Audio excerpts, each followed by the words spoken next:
കുട്ടി ഏതാ? ഞാൻ അപ്പുറത്തെ വീട്ടിലെയാ. സുജാതി എന്ന പേര്. എന്ത് വേണം? ഞാൻ ചേട്ടന്റെ ഗാനമേള കേൾക്കാനുണ്ടായിരുന്നു. ഓ, എത്ര നന്നായി പാടി തുടങ്ങിയതാ, കഷ്ടമായി പോയി. എന്ത് ചെയ്യാൻ സുജാതെ, ആ നശിച്ച ചുമ. ചേട്ടന്റെ പാട്ട് എനിക്ക് എന്ത് ഇഷ്ടമാണെന്നോ. സുജാത എന്റെ പാട്ട് കേട്ടിട്ടുണ്ടോ? പിന്നെ ചേട്ടൻ ഇവിടെ ഇരുന്ന് പാടുന്നത് ഞാൻ എത്ര വട്ടം കേട്ടിട്ടുണ്ടെന്നോ. ഞാൻ പറഞ്ഞിട്ടാ അച്ഛൻ ഇവിടെ വന്ന് ചേട്ടന്റെ ഗാനമേള ബുക്ക് ചെയ്തത്. ആ ജുബായിട്ട് വന്നില്ലേ, അതാ എന്റെ അച്ഛൻ. ഓ, മനസ്സിലായി. ഉത്സവ കമ്മിറ്റിയുടെ സ്ഥിരം പ്രസിഡന്റ്. അതെ. ചേട്ടാ, അന്ന് ഗാനമേളയ്ക്ക് പാടിയ പാട്ട് ഒന്ന് പാടാമോ? അതിനെന്താ, എങ്കിലും ഒന്ന് പാടൂ. സുജാത അല്പം കഴിഞ്ഞു വരൂ. പ്രഭ അപ്പോഴേക്കും ഇവിടെ വരും. എന്നിട്ട് ഞാൻ പാടാം. അയ്യോ, ആ ചേച്ചിയെ എനിക്ക് പേടിയാ. ഞാൻ ഇങ്ങോട്ട് നോക്കുന്നത് പോലും പ്രഭ ചേച്ചിക്ക് ഇഷ്ടമല്ല. അതല്ലേ ചേച്ചിയില്ലാത്ത നേരം നോക്കി ഞാൻ ഇങ്ങോട്ട് വന്നത്. എന്ന് പറഞ്ഞാൽ പ്രഭ ഇല്ലാത്തപ്പോ ഞാൻ... ചേട്ടാ, പ്രഭ ചേച്ചി വരാൻ ഇനിയും താമസിക്കുമല്ലോ. ആ ഒരു പാട്ട് കേൾക്കാനാണ് ഞാൻ വന്നത്. ചേട്ടന്റെ പാട്ടെന്ന് വെച്ചാൽ എനിക്ക് ഭ്രാന്താ. ശരി, സുജാത അകത്തേക്ക് വരൂ. സംഗീതത്തെ സ്നേഹിക്കുന്ന ആരെയും ഞാൻ നിരാശപ്പെടുത്താറില്ല. വന്നാട്ടെ. ആയിരിക്കൂ. ഞാൻ ആദ്യം ഒരു കീർത്തനം പാടാം. അയ്യോ ചേട്ടാ, ആ പാട്ട് മതി. ഏത് പാട്ട്? ആ ചുമപ്പാട്ട്. അയ്യോ, അത് ചുമപ്പാട്ടല്ല. ഞാൻ പാടിയപ്പം ചുമച്ചു പോയതാണ്. ആ, അത് മതി. ഇപ്പൊ ചുമയില്ലാതെ പാടാൻ പറ്റൂ. അതുകൊണ്ടല്ലേ ഞാൻ ഇപ്പൊ വന്നത്. ശരി, തുടങ്ങാം. ആ പാട്ട് കഥ തുറന്നിട്ട് വരാം. അയ്യോ വേണ്ട ചേട്ടാ, എനിക്ക് പേടിയാവുന്നു. എന്തിനാ പേടിക്കുന്നത്? പ്രഭ വെറും ഒരു പാവമാണ്. അയ്യോ ചേട്ടാ, എന്നെ കണ്ട കുഴപ്പമാ. ഞാൻ പുറകുവശത്തോടെ പോയിക്കൊള്ളാം. ഞാൻ പോയി തുറക്കട്ടെ? അയ്യോ വേണ്ട ചേട്ടാ, ഞാനിവിടെ നിൽക്കുന്നതുകൊണ്ട് ചേട്ടനും കുഴപ്പമാ. എന്താ കുഴപ്പം? കുഴപ്പമുണ്ട് ചേട്ടാ. ഇതിനു മുമ്പ് എനിക്ക് ഇതുപോലെ അനുഭവങ്ങളുണ്ടാ പറയുന്നത്. ഓ, അങ്ങനെയാണോ? എന്നാൽ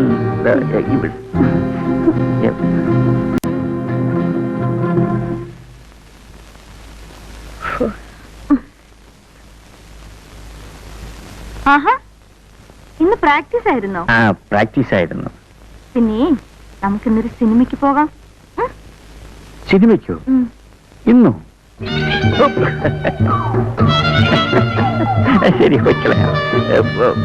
നീ പോയി കുളിച്ച് റെഡിയായി വാ. കുളിക്കാനോ? കുളിച്ച് റെഡിയായി വാ.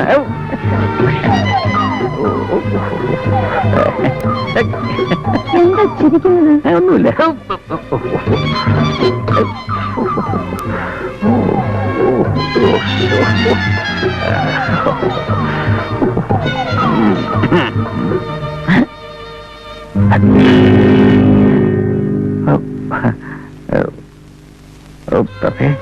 സത്യം പറയൂ.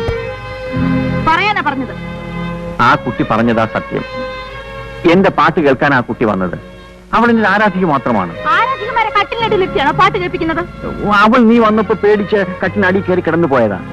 മുഖത്ത് നോക്കി കള്ളം പറയാൻ തുടങ്ങിയോ? അയ്യോ, ജീവിതത്തിൽ ഇന്ന് വരെ ഞാൻ മുഖത്ത് നോക്കി കള്ളമേ പറഞ്ഞിട്ടില്ല. പറഞ്ഞിട്ടില്ല, പക്ഷെ പ്രവർത്തിക്കും. മടുത്തു. നിങ്ങളടുത്ത് ജീവിതം മടുത്തു. തുറന്നു പറയൂ, ഞാൻ മാത്രം പോരെ നിങ്ങൾക്ക്? എന്റെ പൊന്നു പ്രഭേ, നീ എന്നൊന്ന് വിശ്വസിക്കൂ. എന്റെ പാട്ട് കേൾക്കണമെന്നും പറഞ്ഞു വന്ന അവളെ ഞാൻ ഒരു പാട്ട് പാടി കേൾപ്പിച്ചു. അതൊരു തെറ്റാണോ? അവൾ നിന്നെ പേടിച്ച ആ കട്ടിൽ അടിയെ കയറി കിടന്നത്. എനിക്ക് ആ പെണ്ണ് എന്റെ സിന്ധുമോളെ പോലെയാ.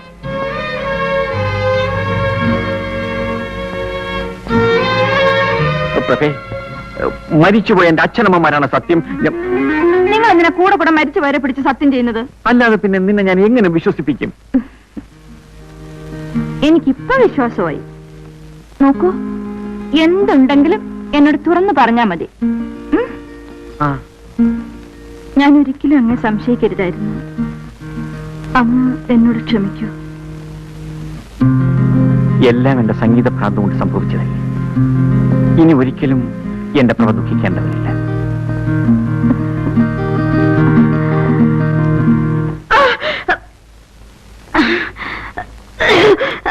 പ്രഭേ, വയറ്റിനെന്താ സുഖമില്ലേ?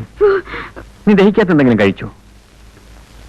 കണ്ട കപ്പയും പുളിയും ചക്കയും ഒക്കെ വലിച്ചു വാരി തിന്നിട്ടായിരുന്നു. ശരി.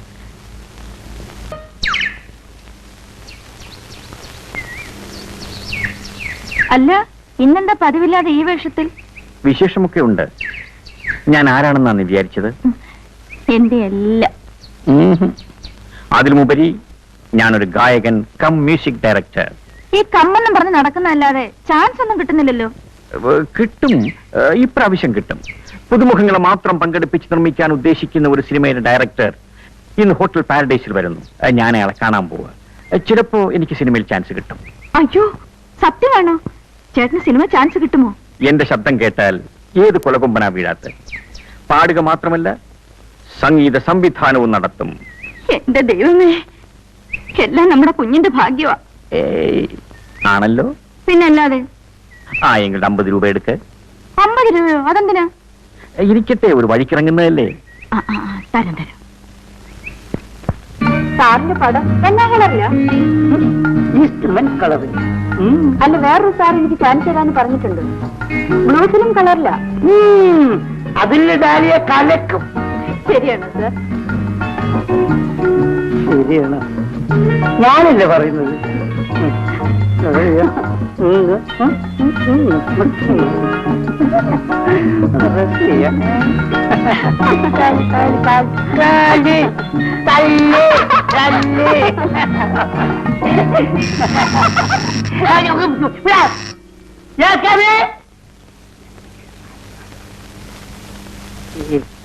വില്ലന്മാരുടെ ശല്യം നമുക്ക് ഈ ലൊക്കേഷൻ ചേഞ്ച് ചെയ്യണം.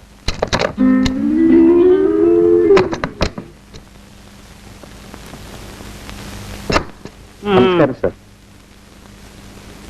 സാറിനെ ഒന്ന് കാണാൻ വന്നതാ. എന്റെ പേര് രവിപ്രസാദ്. നല്ലൊരു ഗായകനാണ്. നല്ലതാണോ ചീത്തയാണോ നിങ്ങളെന്നെ അവിടെ തീരുമാനിക്കുക. അല്ല സാർ, സർട്ടിഫിക്കറ്റ് ഉള്ള വലിയ കാര്യമായി. ഇരി ഇരി.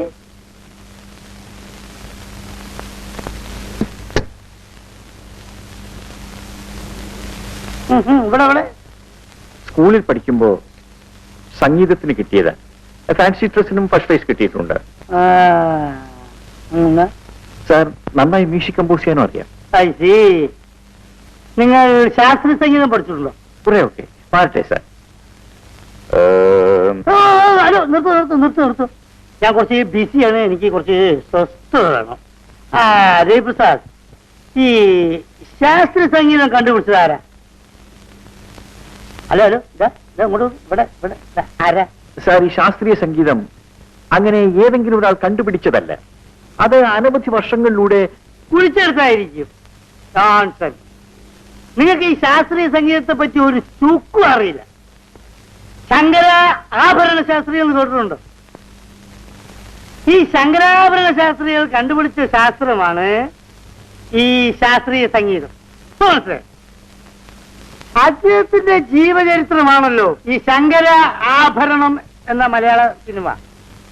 ഇടയ്ക്കിടയ്ക്കൊക്കെ ഈ പുരാണ ചിത്രങ്ങൾ കാണണം മിസ്റ്റർ. നിങ്ങൾ ഈ ഗായകനാണ്, മ്യൂസിക് ഡയറക്ടറാണെന്നൊക്കെ പറഞ്ഞ് ഈ ഫയലും തൂക്കി പിടിച്ചുകൊണ്ട് നടന്നുകൊണ്ട് ഒരു കാര്യമില്ല. ഫിഗറൊന്നും കൊടുത്തിരിക്കൂ. ഒരു ചാൻസ് കിട്ടിയാൽ രക്ഷപ്പെട്ടു പോയിക്കോളൂ. മനസ്സിലായില്ലേ? ഒരു ചോദ്യം ചോദിച്ചോട്ടെ, യേശുദാസിനെ കുറിച്ച് നിങ്ങളുടെ അഭിപ്രായം എന്താ? വളരെ നല്ല അഭിപ്രായമാണ്. ഒരഭിപ്രായം ചോദിച്ചാൽ നിങ്ങൾക്ക് ഇഷ്ടമുള്ള അഭിപ്രായം അങ്ങോട്ട് പറയാ. ഹലോ ഹലോ, അപ്പൊ ഞാന് അവിടെ വെയിറ്റ് താഴെ നിൽക്കും. ഞാനിപ്പോ വരാം. ഓക്കെ, നിങ്ങൾ രണ്ടുപേരും കൂടി ഇരിക്കും. എന്റെ പ്രൊഡ്യൂസർ താഴെ വന്നിട്ടുണ്ട്. ഞാൻ അദ്ദേഹമായിട്ട് സംസാരിച്ചിട്ട് ഇങ്ങോട്ട് വരാം. സാറേ, എന്റെ കാര്യം അത് ഞാനൊന്ന് രക്ഷപ്പെട്ടെ, എന്നിട്ടല്ലേ നിങ്ങളെ കാര്യം. രക്ഷപ്പെടും.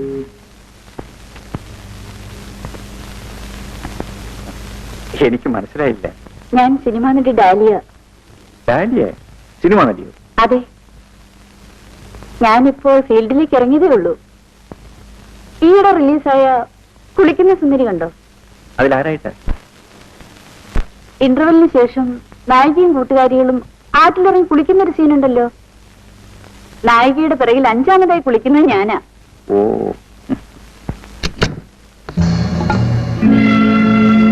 ഇത് നിങ്ങളുടെ ഭാര്യയാണോ? ഭാര്യയല്ല, പക്ഷേ ഒരു പക്ഷേയില്ല. നടക്കണം.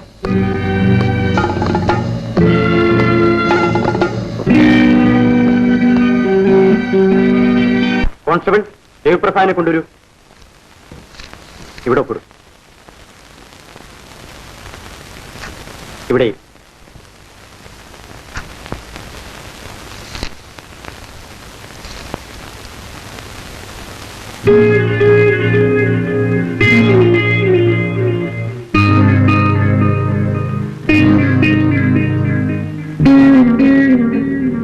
നിങ്ങളിവിടെ ഒപ്പിടും. ഇനി മേലാൽ ഇങ്ങനെയൊന്നും ഉണ്ടാകരുത്. ഇത്രയും നല്ല ഭാര്യ ഉണ്ടായിട്ടാണോ നിങ്ങൾ ഇങ്ങനെ നടക്കുന്നത്? സാർ ഞാൻ വെക്കോ.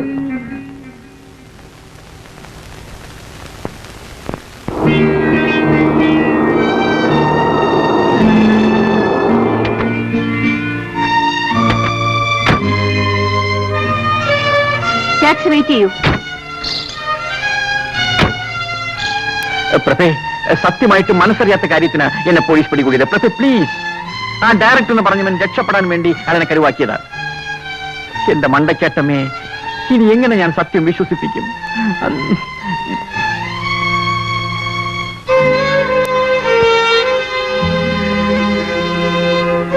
പ്രഭേ, മരിച്ചുപോയ എന്റെ അച്ഛനമ്മമാരാണ് സത്യം. നിർത്ത. നിങ്ങൾക്ക് ലജ്ജയില്ലേ മരിച്ചുവരെ പിടിച്ച് സത്യം ചെയ്യാൻ? നിങ്ങളുടെ സ്ഥിര ഇടമാണിത്. മതിയായി. നിങ്ങളുടെ ഭാര്യയെ ജീവിച്ചെനിക്ക് തൃപ്തിയായി. എന്റെ കയ്യിൽ നിന്ന് പണം വാങ്ങിയിട്ട് വേണം കണ്ടോക്ക് കൊണ്ട കൊടുക്കാൻ. അയ്യോ പ്രഭേ, അതാ പോലീസുകാരൻ. ഞാൻ എന്റെ വീട്ടിലേക്ക് പോവാണ്. അയ്യോ പോകരുത് പ്രഭേ. പ്രഭേ നീ പോകരുത്, എന്നെ വിട്ട് നീ പോകരുത്. ദോ, നിന്റെ വയറ്റിൽ കിടക്കുന്ന നമ്മുടെ കുഞ്ഞിനാണ് ഞാൻ നിരപരാധിയാണ്. ഞാൻ വീണ്ടും പറയുകയാണ്, നിന്നാണ് മണ്ടയ്ക്കട്ട അമ്മച്ചിയാണ്. നിന്റെ വയറ്റിൽ കിടക്കുന്ന നമ്മുടെ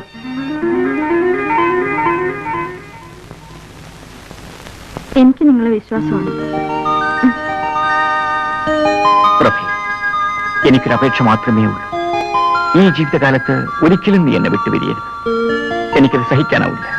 ഇല്ല രവിയേട്ട, ഇനി എന്ത് സംഭവിച്ചാലും രവിയേട്ടനെ പിരിഞ്ഞ് ജീവിക്കാൻ എനിക്ക് കഴിയില്ല.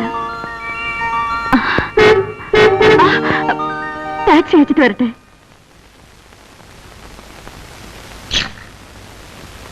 പോയിക്കോളൂ. ഒരു 10 രൂപ കൊടുത്തേ. 25 രൂപയോ? ആ, അത് കൂടുതലാ. അത് കൊള്ളാം. ടാക്സി വിളിക്കുമ്പോൾ ആലോചിക്കണമായിരുന്നു. എന്താ പ്രഭേ? ഇയാൾക്ക് 25 രൂപ ആണെന്ന്. മിസ്റ്റർ, ഇതുകൂടെ കൊല്ലുന്ന ചാർജാ. അപ്പോഴേ സാറേ, ഓശാരൊന്നുമല്ല, പെണ്ണ് കേസിന് പിടിച്ച സാറിനെ പോലീസ് സ്റ്റേഷനിൽ നിന്ന് ഇവിടെ കൊണ്ടുവന്ന ചാർജാ. പ്രഭേ, രൂപ കൊടുത്തേക്ക്. നമ്മൾ എന്തിനാ ഇവരുമായി വഴക്കുണ്ടാക്കുന്നത്? നമുക്ക് അന്തസ്സൊക്കെ ഇല്ലേ? രൂപ കൊടുത്തേക്ക്. നടക്ക്.